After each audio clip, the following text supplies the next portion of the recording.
whether communities will be able to spend above the base formula amount, and if so, whether this promotes local control or perpetuates differences between communities. Second, one goal of the foundation formula is grand list equity, recognition that as we scale up, we may have regional differences as opposed to district level differences that currently exist. Third, the foundation formula should reduce disparities because it will be based upon an individual student and not where the student lives. There's a concern that creation of generous weights does not guarantee that each child will receive the benefit of them and that funds might be directed elsewhere. How to ensure that those operating in the district will know to and will actually take the funds generated by the weights and use them for their intended purposes. We need to consider what future governance will look like and ensure that those in charge are as apolitical as possible and focused on doing the right thing for our students. And then the fourth note was modeling will be important.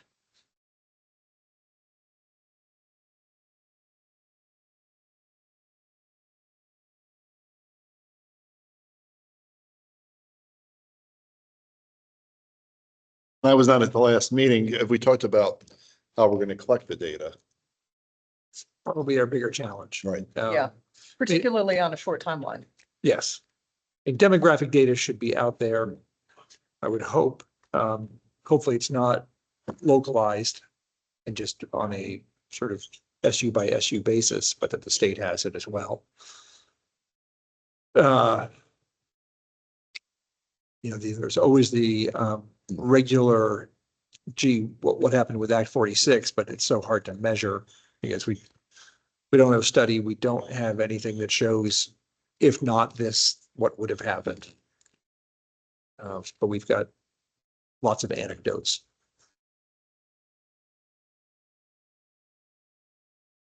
I guess it would be a question for the agency as to whether we could compare student outcomes at large high schools versus smaller high schools.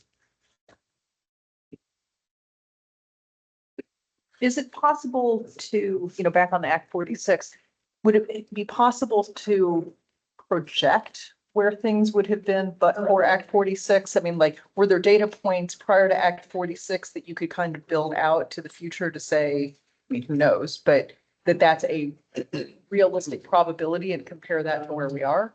That sounds like a major undertaking since it was sort of district by district. And, you just always have the challenge of, okay, this district saved $2 million, but they then spent it on something else. Right. Would they have spent it on something else? You have to then ask that question. So it's really, I find it's a very hard question to answer, even though people are really wanting those answers, because I don't think anybody sort of tracked the but for question. Well, and I think too, I hear a lot of times like our district didn't save any money. Act 46 has not saved us any money. And I don't know if there's also a conversation about, but what has Act 46 gotten? Like where are the imputed savings for, by merging, now you get something more for the same amount of money. Yeah.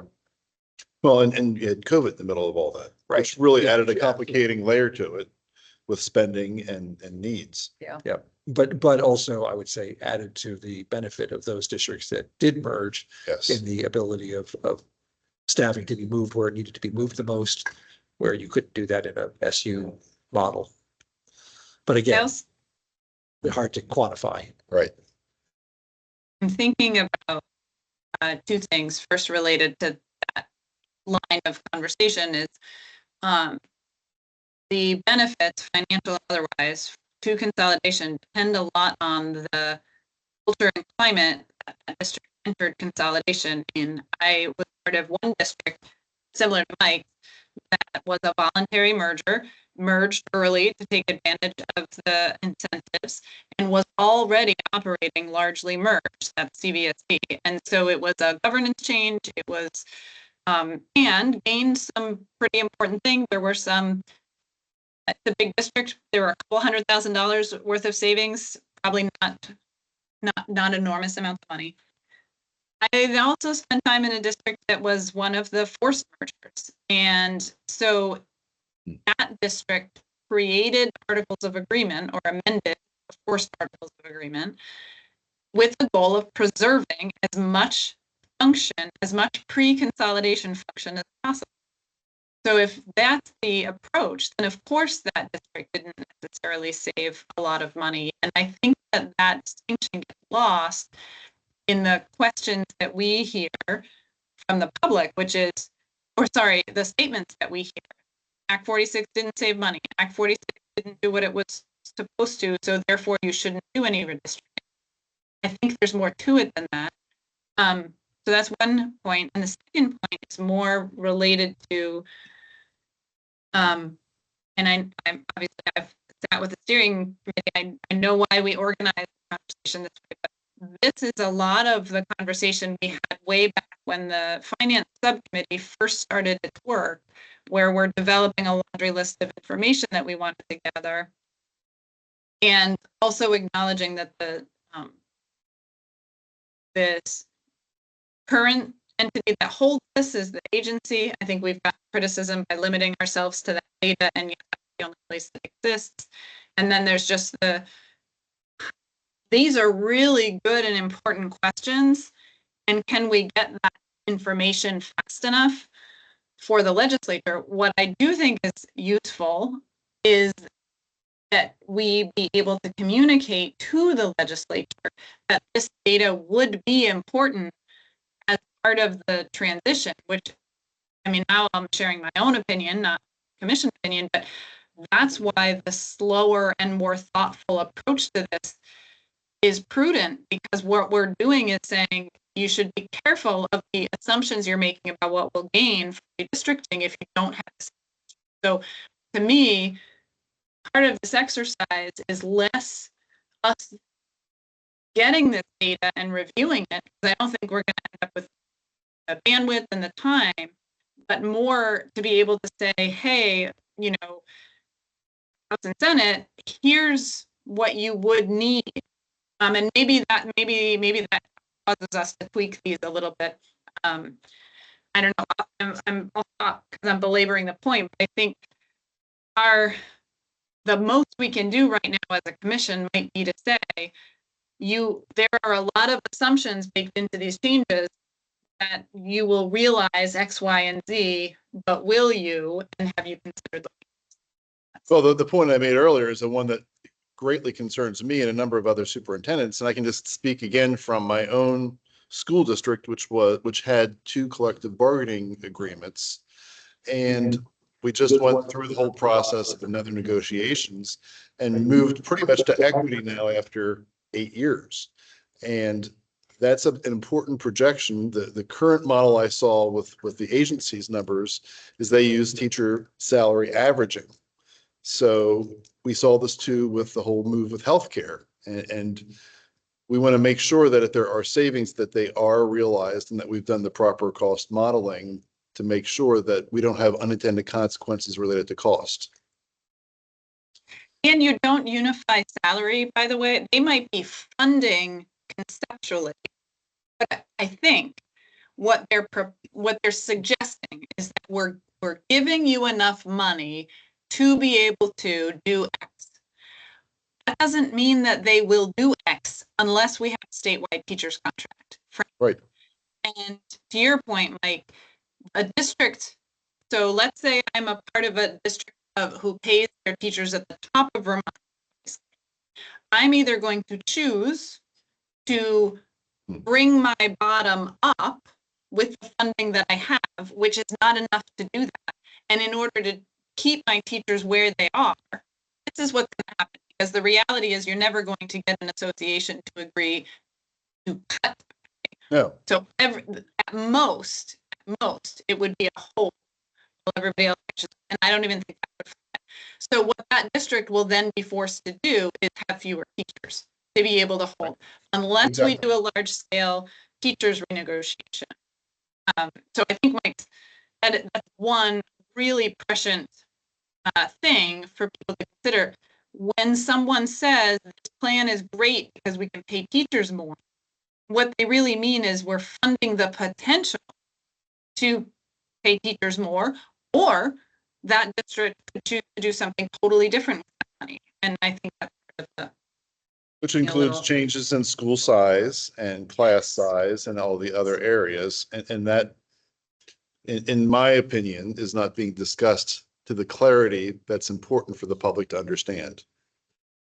Right. The sort of smaller foundation formula idea, despite all of sort of the list of things that the secretary talked about today, they're only possible if this new school board chooses to spend money in those areas, because it's really about funding. And I think one of the concerns that we all have is, we just like we did with the current weighting system, where we were told time and time again, oh, trust school boards to do the right thing with the weighting potential. Many school boards still used it for tax relief, not for spending on students. Yes. So, the question is, how do you guarantee that? And I'm not sure of the answer. But also in order to use those funds towards students, you need fewer adults being paid. And that's, part of what's going on. And then back to the Act 46, I would also say that the story's we're not done telling the story of Act 46. Many school districts are still dealing with declining enrollment and are now making very hard decisions, which they would not have been able to do in a sort of thoughtful, systematic way without Act 46.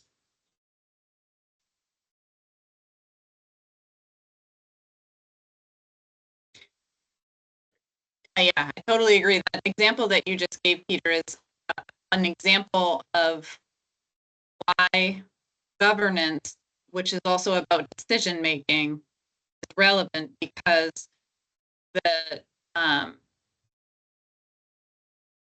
without there being, whether you pick the teacher's contract example or whether you pick the minimum class size example or stronger quality standards, which is really size, then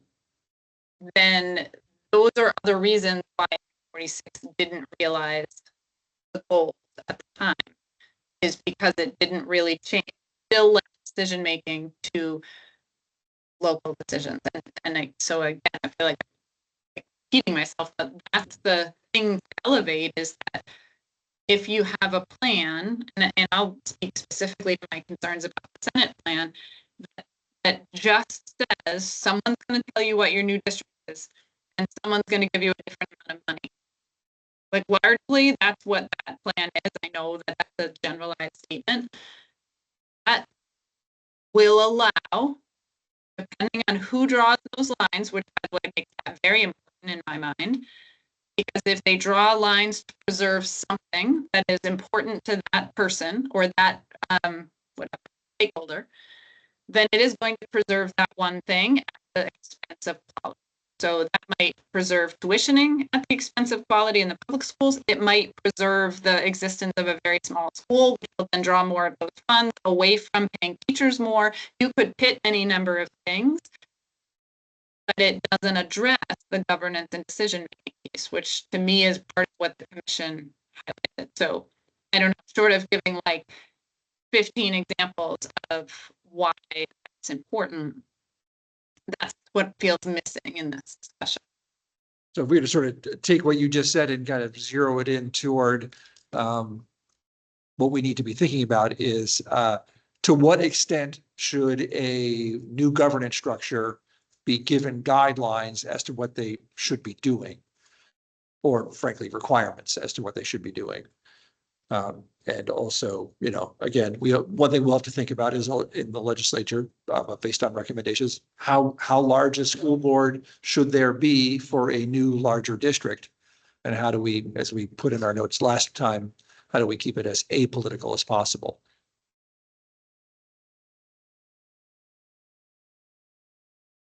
But those details matter. And just again, looking at my own school community, one of the debates that was a heated debate before I came was the number of schools we need for different grade levels. And a bond proposal failed that would have combined 2 middle schools.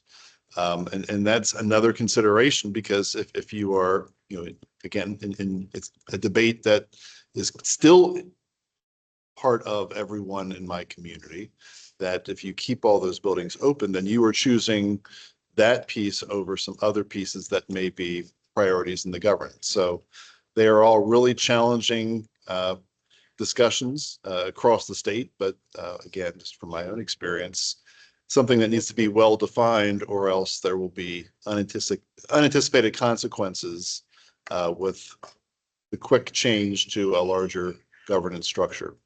But and that does bring us back to, okay, what kind of data then do we need to be, Right. and part of that is, which is not a data point that exists anywhere, is what is each and every school building's capacity across the state. And we've asked for it, but it actually does not exist without surveying every principal and saying, how many more students could you take?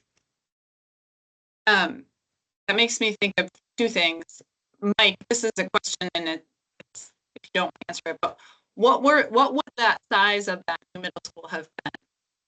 You know, Well, we have a combined middle school, high school, and the middle school there has right now about 120 students. And the other is a 5 to 8 building that has about roughly 300 students. So the proposal was to do a much needed renovation on the high school, but then add a small addition for the middle school and move all of the students there, so you can take advantage of scale with the teachers and the teams that you have in place already.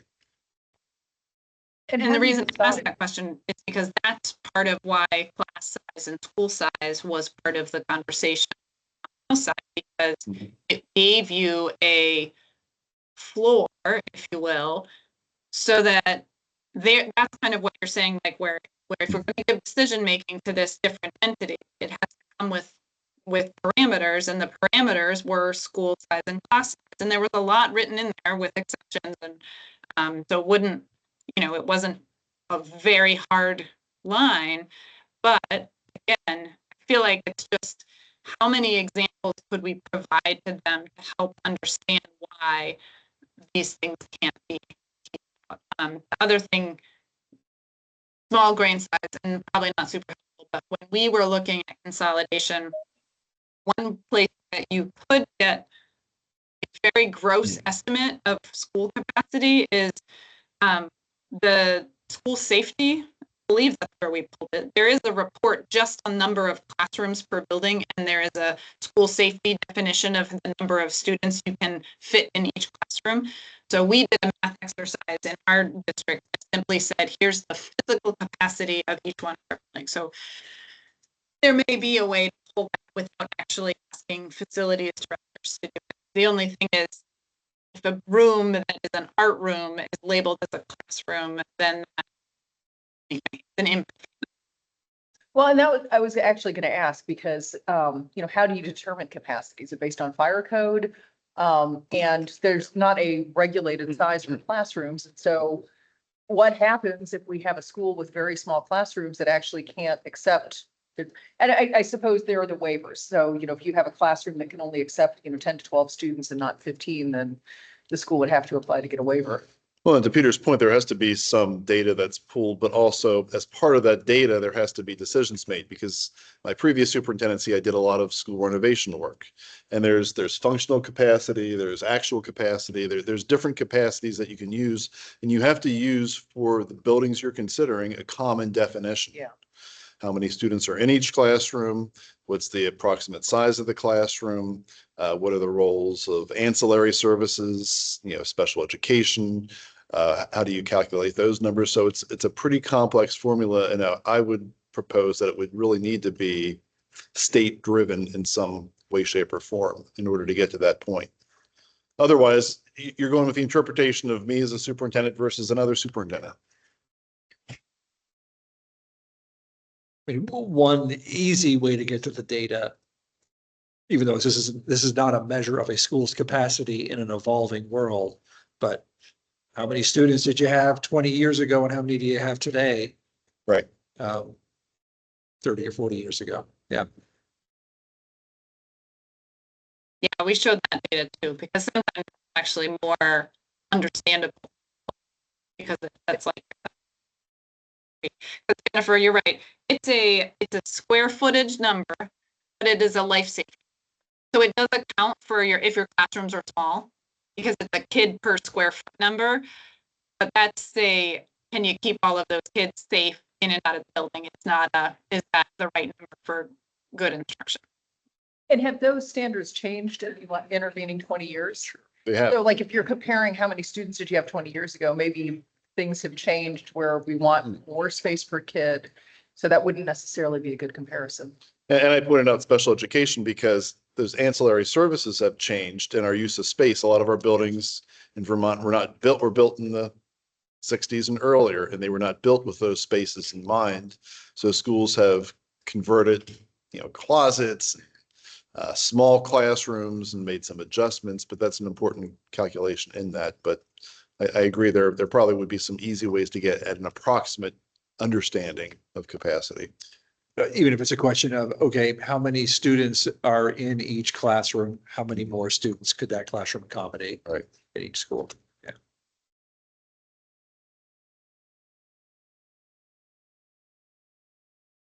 What other data do we need?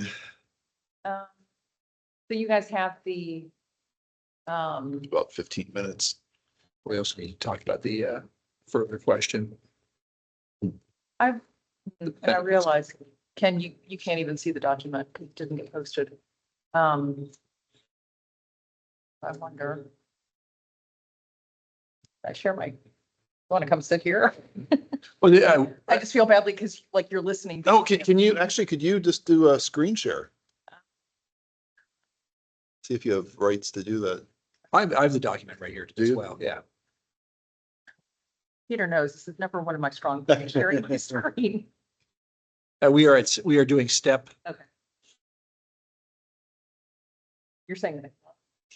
Okay.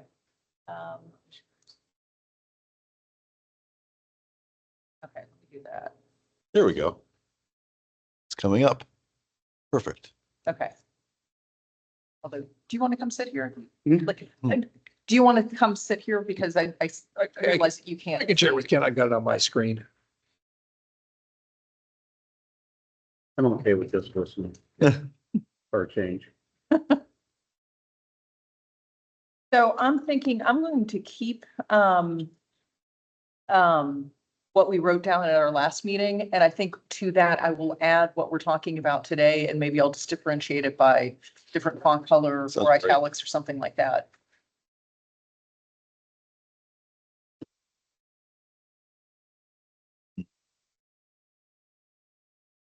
All right. So which part of this document should we be focusing on? Step 2 Step 2. and then step 3. So where we have question 3, what data should we review and why? What do we hope to learn? The A through F is what we'd identified 2 weeks ago when we met. Mhm. And then step 3 / question 4, at our last meeting, we identified A, B, C, D. Right.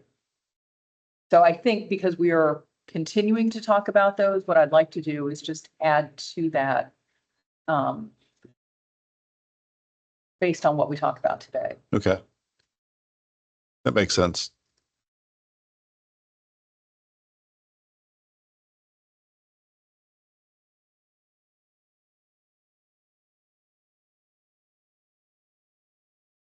Is Megan still with us?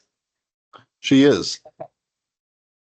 So Yes, are I'm we still here. envisioning that we're going to create this list and send it to, say, Senate Ed?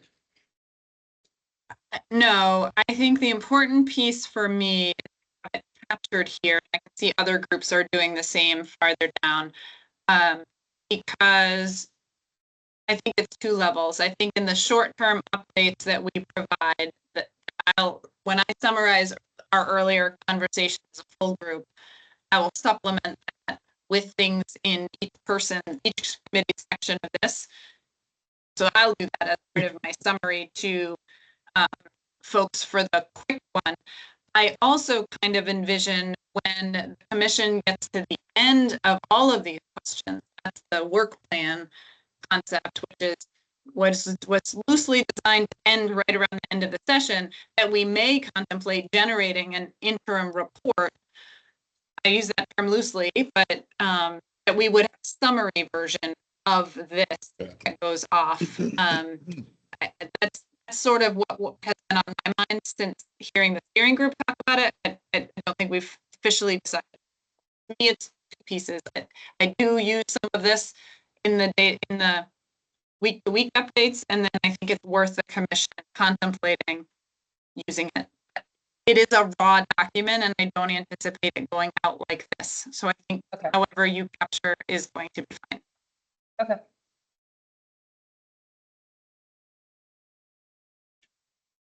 Thank you. All right, so what then is our sort of next prompt to consider? This was it for today. Oh, it's more about, so how does governance advance, which we just talked about a lot last week as well, sort of advance the goals. We had a lot of depends on. Right. That's the answer. Okay. Yeah.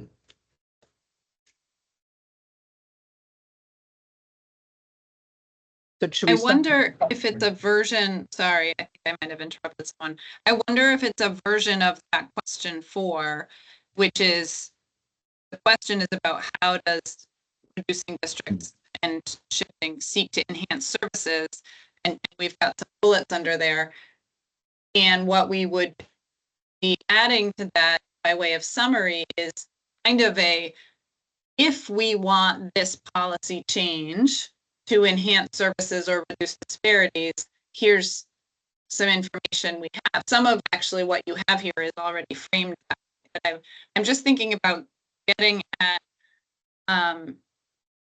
we threw out a lot of examples where you wouldn't be able to get enhanced services or reduce disparities because of technology. And I feel like even just anecdote by anecdote, those are important to surface. I don't know if that's helpful, but to me, it's connected to this question.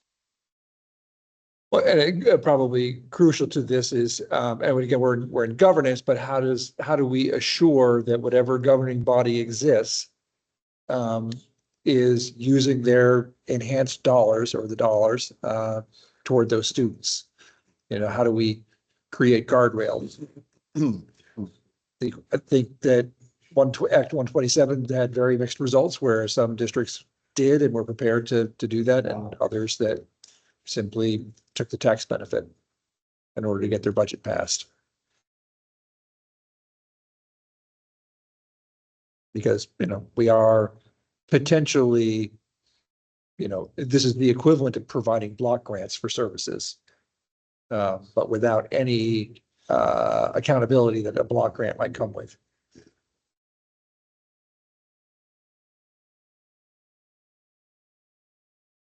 I don't know how you do that. Or can you? Or how does, I guess the bigger question is, how does the agency assure that that is happening?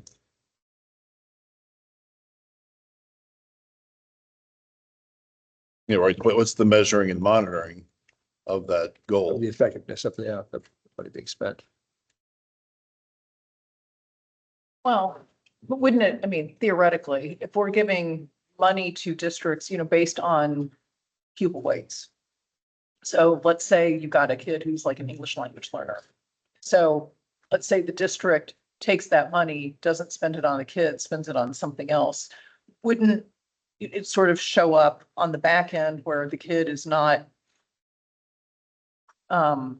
advancing the way one might expect? And then wouldn't there be occasions for the agency to be able to look at the school and say like, hey, your kids aren't improving and now you're a school that's in trouble? So well, certainly in that particular example, the answer is yes, because English language learners are tested on a regular basis. But when you get into sort of like the poverty rate, which we know is associated with students who struggle, that gets much fuzzier in terms of, did that money go to the new turf football field or did it go to the services? But so to continue to play that out, then if you've got like kids who aren't meeting the benchmarks or standardized testing, then it goes back to now you've got a school that's in trouble. Right. Right. But meanwhile, the casualty in that whole equation is going to be the kid. Right. You know, there's a certain amount of you know, we are certainly, we have to delegate and trust to a certain level, but yeah, it's definitely a trust and verify. situation. And, I think that that's where it gets really important. Our, whatever accountability system we have on schools receiving this new level of funding. And, probably right now, I'd say it's probably in a rebuilding mode. Well, one of the complications too with it, I think, what we have to think through is if you're creating a new district from 5 current SUs or SDs, where's that shift of funds going? I'm a higher spending district, and we're merged with the school district that's a lower than average. So how are those resources equitably distributed in a way that doesn't penalize one student over the other? Well, that gets into data for sure, where like, how does a school board or school district know, like, if you've got however many schools in that district, really this amount of money needs to be targeted at this school building because that's where these students who qualify for it are based. So it almost has to use, you mentioned Act 127, you almost have to use some kind of formula to determine the levels of need by school, Yes. by school building. Yeah. In that we've got a case. school building. Yeah. Although ideally by student. Correct. Yeah. Right.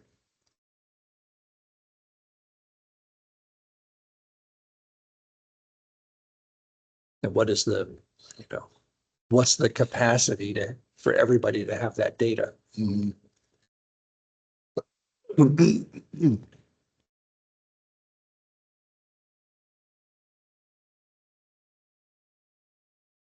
But you, for example, worked in a foundation formula school district. So did it have weighted foundation formula? Well, it was complex because they were in the process of trying to increase those supports. Yeah. And it was also complicated by the fact that you kept your local tax revenue local and the state supplanted with additional dollars. Okay. But we had, I think you go back to what is your assessment mechanism, and then how do you leverage that to try to draw some conclusions. In addition to doing that, doing some kind of on-site monitoring. A lot of these areas were monitored for anyway, whether it's special education, you would have to enhance your measures there, monitoring for title funds. That's flow through money, but the monitoring comes from the state agency. So I think you could use some mechanisms there to build a more robust system than what we have right now.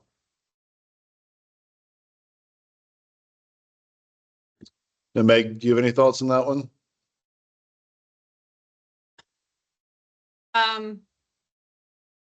Not anything different than what no, I don't have anything to Okay. I think, I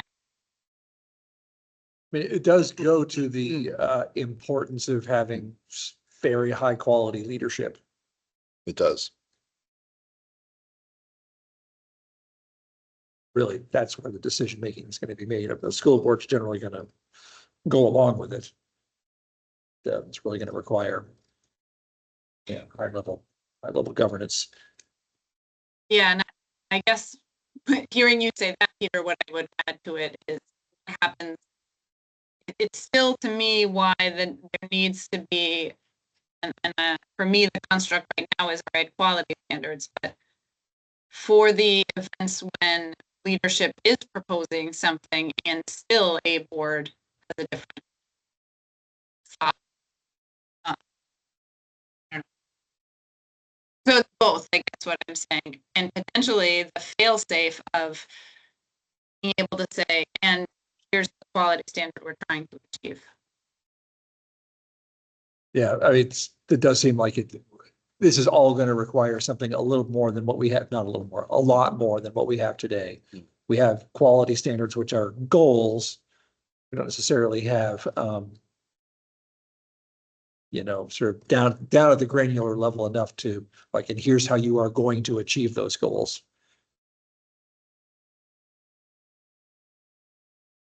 And from a school level, we need a greater accountability, enhanced system, because what we have now does not give me any meaningful data on the progress of those students.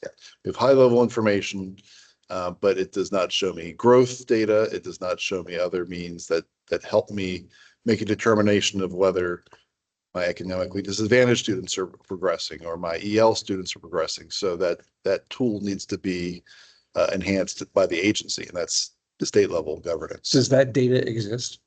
Not really. So it's not being collected. There is data, but it's, the test is so new and the mechanisms that they're using don't provide that robust detail level reporting for students that really would help you change instruction. I'm not gonna necessarily, I don't know, I sort of, Vermont, the Vermont culture has sort of not emphasized Right. hard and fast data as Right. opposed to the agency. And I see that in my own school system. Yeah. It has not been a priority. Right. Right. There are definitely some cultural changes that are gonna have to take place with this as well, which may not be popular.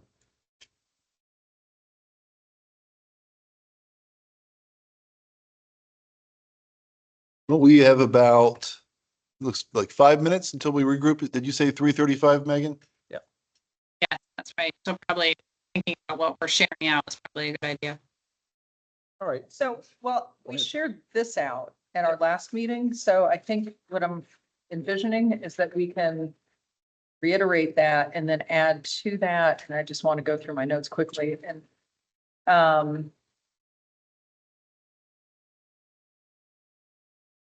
reading my notes of what we just talked about. I mean, if there are any points that you guys remember that you want to make sure that I bring up, but otherwise I'm just going to kind of go through this. I'd say, that within sort of governance, how do you assure that dollars are being spent the way they're supposed to, and that the highest level of quality is being achieved?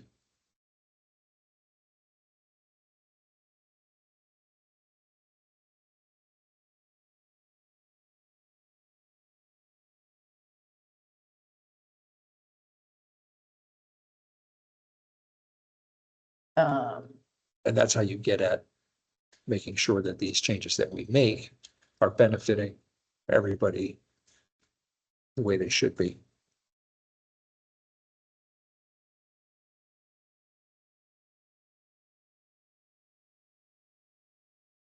And to that, in terms of data, you can only do that if you have a rigorous methodology of measuring student achievement or student growth.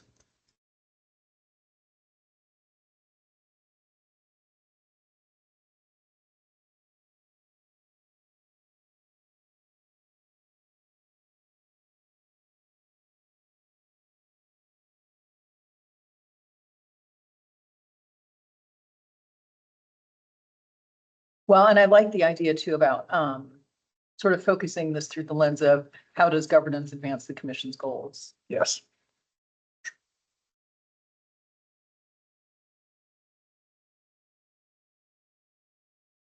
So, and I think too, what I'm hearing is we want data going into this to help inform the decisions that are being made at the legislative level. But then we also want to build in a system of collecting data as we go so that tweaks can be made going forward.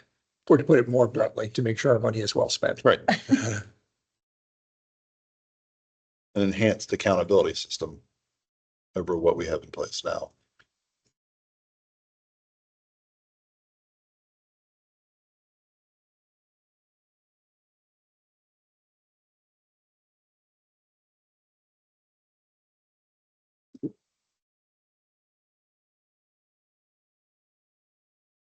So everybody's rejoining. All right. 1 minute scroll here. Hey, Stop sharing my screen. Yeah, thank you.